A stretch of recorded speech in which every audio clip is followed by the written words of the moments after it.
అన్న ఎలా ఉండబోతున్నాయి ఈసారి 2024 ఎన్నికలకు ముందే అన్ని పార్టీలు కూడా రాజకీయ ప్రణాళికలు రచిస్తున్నాయి. ఈసారి ఏ పార్టీ గెలుస్తుందంటే ఏం చెప్తారు? వైసీపీ ఏమో ఓడిపోతుంది అంటే మీ వైసీపీ పార్టీ ఓడిపోతుందని చెప్తున్నారు. ముఖ్యంగా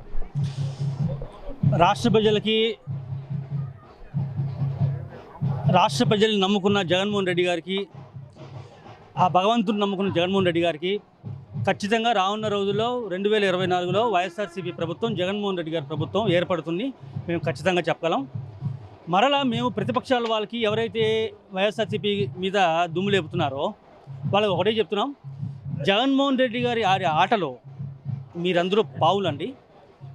ఆయన ఏ విధంగా నడిపిస్తే ఆ విధంగా మీరు నడుస్తున్నారు తప్పించి మీ నైపుణ్యం లేదు, ప్రతిపక్షాల వాళ్ళ దమ్ము లేదు. ఖచ్చితంగా ఈ అభ్యర్థులు ఎంపిక ఏదైతే ఉందో జగన్మోహన్ రెడ్డి గారు ఇప్పుడు ఏదైతే చేస్తున్నారో ఖచ్చితంగా జగన్మోహన్ రెడ్డి గారి ఆడే ఆటలో ప్రతి ఒక్క ప్రతిపక్ష నాయకులు చంద్రబాబు, లోకేష్, పవన్ కళ్యాణ్ పావులు మాత్రమే అని ఖచ్చితంగా రానున్న రోజుల్లో 2024లో జగన్మోహన్ రెడ్డి గారి ప్రభుత్వం ఖచ్చితంగా ఏర్పడుతుందని మేము ఖచ్చితంగా చెప్పగలం.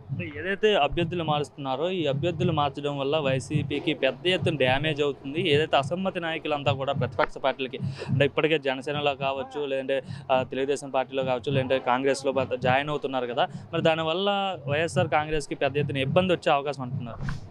2019 ఎలక్షన్లో వచ్చిన 151 సీట్లలో దాదాపు 70% ఎవరైతే అభ్యర్థులు గెలిచారో కేవలం ఆ రోజున ఉన్న జగన్మోహన్ రెడ్డి గారి హవాను చూసి, కేవలం జగన్మోహన్ రెడ్డి గారి మొహం చూసి ఆ రోజు ఆ 100 మంది ఎమ్మెల్యేలు గెలిచారో తప్పించి వాళ్ళ సొంత చరిష్మా కానీ, సొంత క్యాడర్ యొక్క బలం కానీ లేదని, ఇవాళ రోజున ఎవరైతే జగన్మోహన్ రెడ్డి గారి బొమ్మ మీద గెలిచి 5 ఏళ్ళు ప్రభుత్వంలో ఉన్నారో వాళ్ళు కనుక నిజంగా జగన్మోహన్ రెడ్డి గారి ఆశయాలను ముందుకు తీసుకెళ్లే లెక్క అయితే కనుక, ప్రజల్లో కనుక జగన్మోహన్ రెడ్డి గారి పట్ల విశ్వాసం పెంచే లెక్క వాళ్ళు పనిచేస్తుంటే కనుక ఖచ్చితంగా వాళ్ళకి మరలా టికెట్ ఇచ్చే అవకాశం ఉందని, కేవలం జగన్మోహన్ రెడ్డి గారి ఆశయాలు ముందుకు ఎవరైతే తీసుకెళ్ళలేదో ఆ నియోజకవర్గాల్లో అభ్యర్థులు మార్చి ఖచ్చితంగా అతని ప్లేస్లో వేరే అభ్యర్థిని పెట్టి ఖచ్చితంగా జగన్మోహన్ రెడ్డి గారు గెలిపించుకుంటారని చెప్పి ఖచ్చితంగా చెప్పగలం. అంటే ఇంకా చూసుకుంటే కాంగ్రెస్ పార్టీ కూడా ఇప్పుడు మళ్ళీ పునర్ప్రయోగం వస్తుందని చెప్తున్నారు.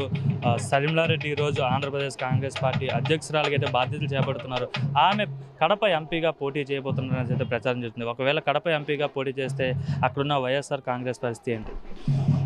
ఒక వైఎస్ఆర్సీపీ అభిమానులాగా, జగన్మోహన్ రెడ్డి గారి అభిమానులాగా మేమైతే వైఎస్ఆర్ గారి కుటుంబం యొక్క పరిస్థితుల గురించి మేమైతే కామెంట్ చేయమండి. ఎవరెన్ని పోటీ చేసినా సరే అక్కడ ఉన్నది జగన్మోహన్ రెడ్డి గారు. కేవలం జగన్మోహన్ రెడ్డి గారు నుంచి పథకాలు ఏవైతే అందుతున్నాయో డైరెక్ట్గా ప్రజలకు అందుతున్నాయి, ప్రజలు నిర్ణయిస్తారు జగన్మోహన్ రెడ్డి గారు మంచా కాదా అని చెప్పి. జగన్మోహన్ రెడ్డి గారు ప్రతి ఒక్క సభలో ఒకటే చెప్తాడు, నేను కనుక మీ కుటుంబానికి మంచి చేసే లెక్క అయితే కనుక మీరు ఓటేయండి అని చెప్పి. రాష్ట్రంలో, దేశంలో ఏ నాయకుడు అంటారండి అంత దమ్ముగల నాయకుడు జగన్మోహన్ రెడ్డి గారు ఇవాళ రోజున రాష్ట్రంలో అధికారంలో ఉన్నారు. ఖచ్చితంగా షర్మిల గారు అయితేనే ఉంది, ప్రతిపక్షాలు ఎవరైతే వచ్చినా ఖచ్చితంగా జగన్మోహన్ రెడ్డి గారి యొక్క సాటి రాలేరని చెప్పి ఖచ్చితంగా చెప్పగలం.